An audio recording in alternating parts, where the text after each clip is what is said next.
9월 18일 새벽 예배에 오신 여러분을 환영하고 축복합니다.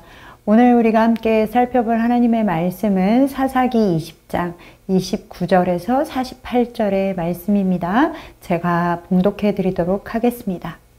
이스라엘이 기브와 주위의 군사를 매복하니라.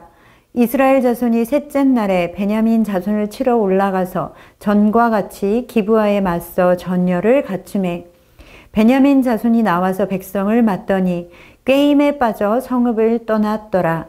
그들이 큰 길, 곧 한쪽은 베델로 올라가는 길이요 한쪽은 기브아의 들로 가는 길에서 백성을 쳐서 전과 같이 이스라엘 사람 30명가량을 죽이기 시작하며 베냐민 자손이 스스로 이르기를 이들이 처음과 같이 우리 앞에서 패한다 하나 이스라엘 자손은 이르기를 우리가 도망하여 그들을 성읍에서 큰 길로 꿰어내자 하고 이스라엘 사람이 모두 그들의 처소에서 일어나서 바알다말에서 전열을 갖추었고 이스라엘의 복병은 그 장소 곧 기브아 초장에서 쏟아져 나왔더라.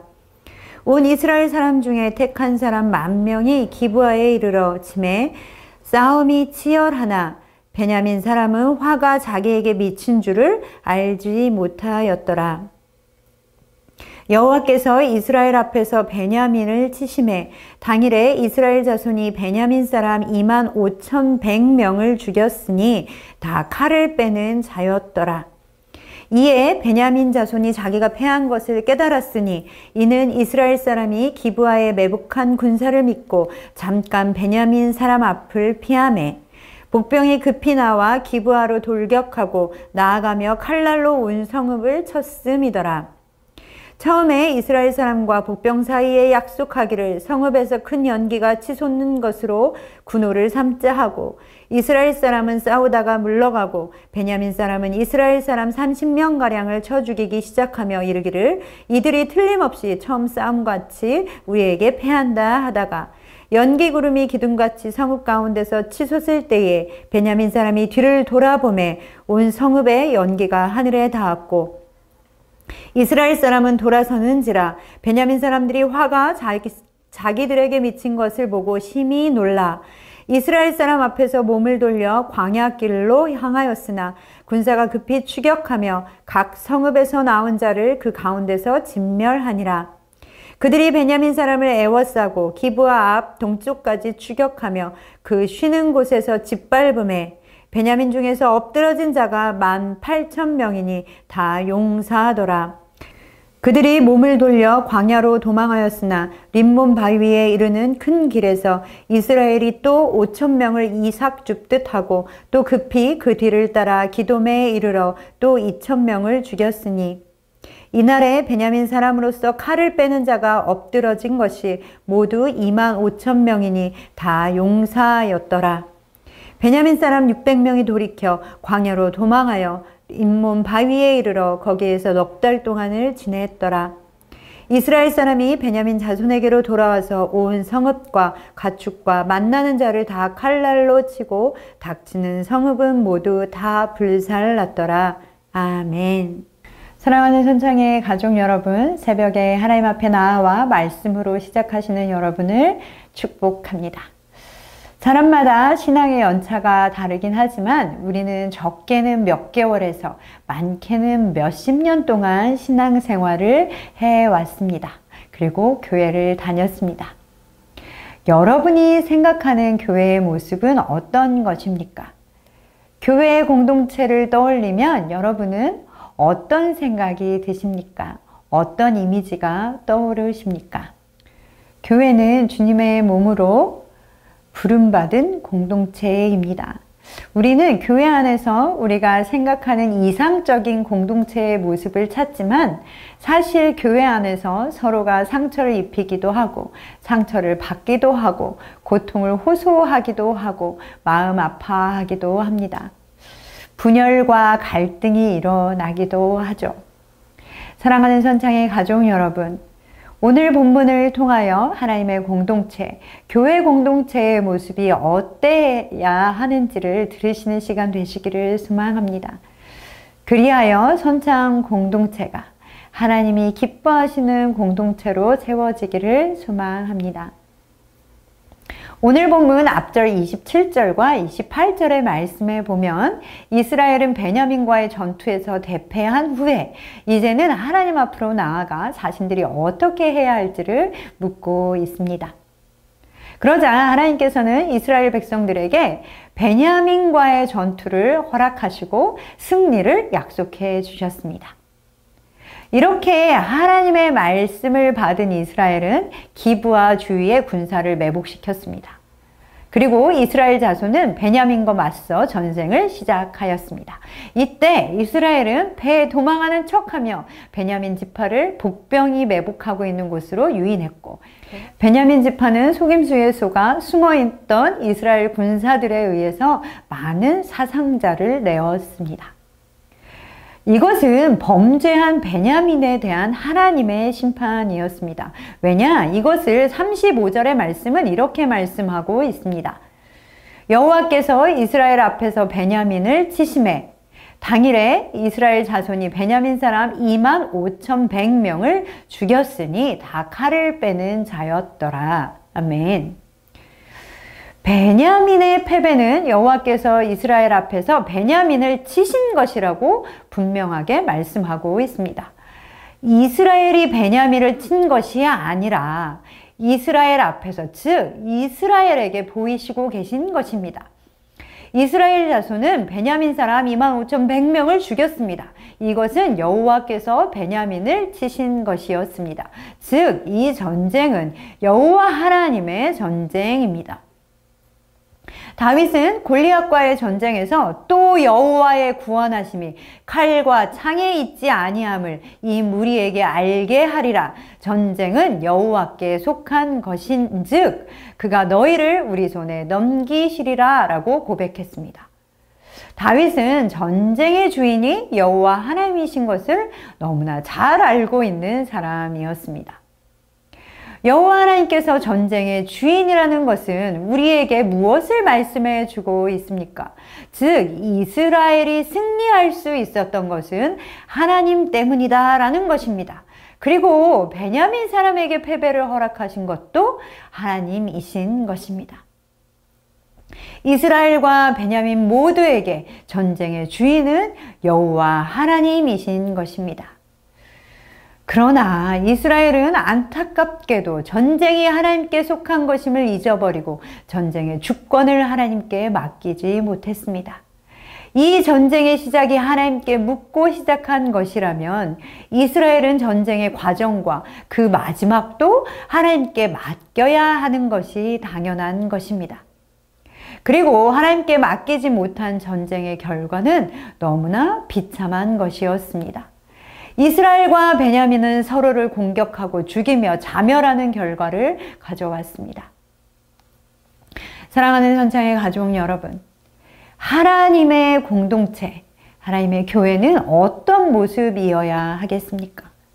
오늘 이스라엘과 베냐민을 보며 우리는 하나님을 떠난 공동체의 모습이 얼마나 잔인하고 참혹한 결과를 가져오는지 알 수 있습니다. 하나님의 공동체는 하나님의 다스림, 예수 그리스도의 다스림을 떠나서는 유지될 수가 없습니다. 예수 그리스도의 다스림 안에 있어야 합니다. 그 싸움의 원인이 무엇이고 누가 이겼는가에 상관없이 하나님을 떠난 이스라엘은 함께 비극을 맞이했습니다. 사실 이들은 다 한 동족이며 한 친족이 아닙니까? 이들이 한 동족이며 한 친족인 것처럼 우리는 한 성령으로 인해 예수 그리스도 안에서 한 지체된 공동체입니다.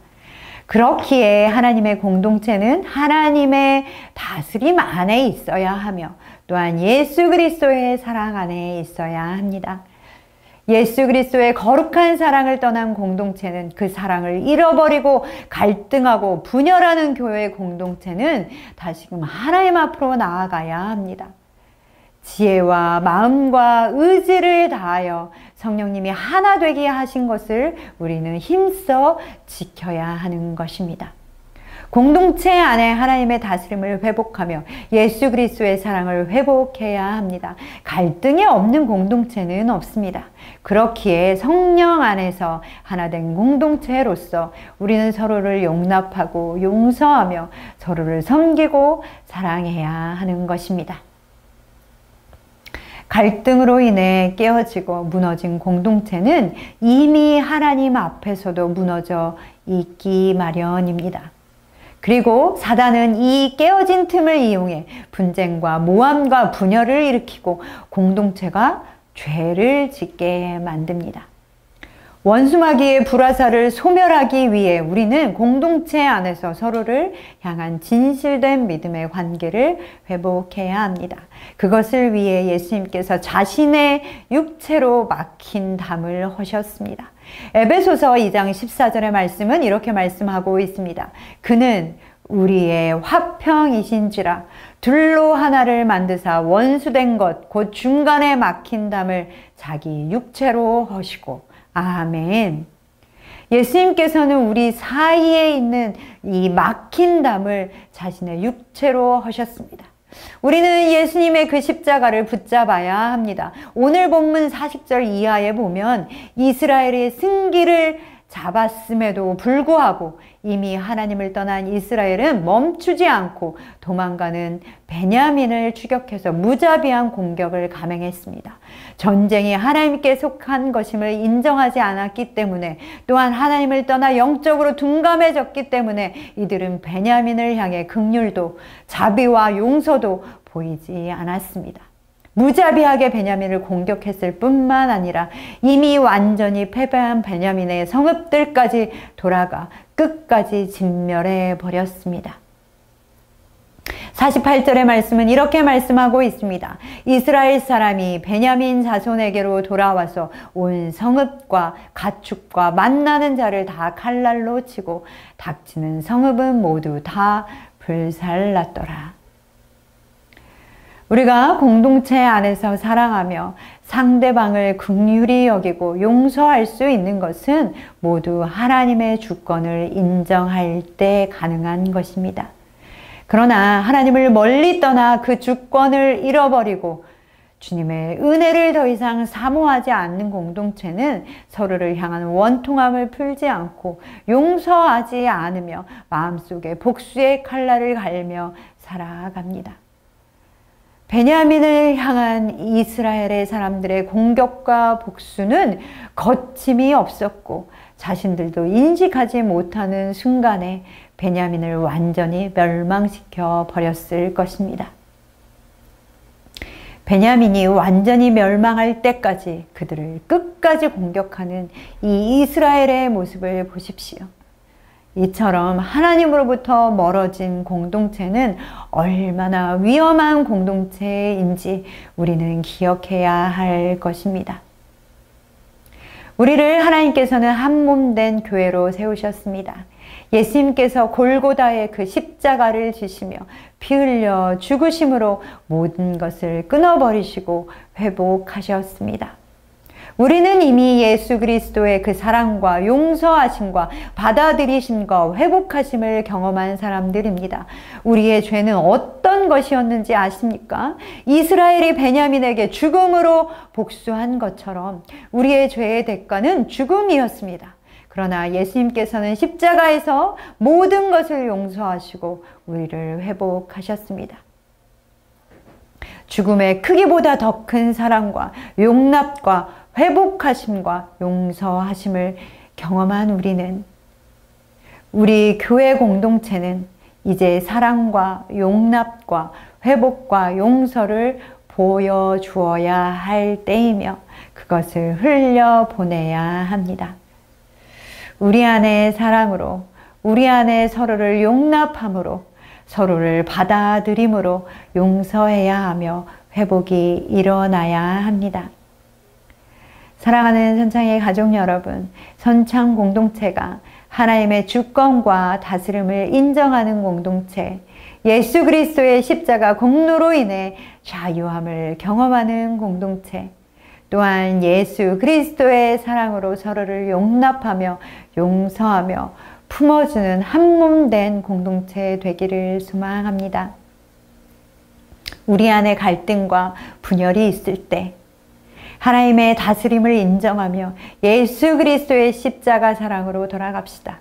그리고 우리 한 사람 한 사람이 다시 하나님의 그 무한하신 사랑과 용서를 경험합시다. 그러므로 서로를 품고 사랑하며 하나님이 기뻐하시는 공동체를 세워가시는 여러분 되시기를 소망합니다. 하나님이 기뻐하시는 선창 공동체가 되기를 소망합니다.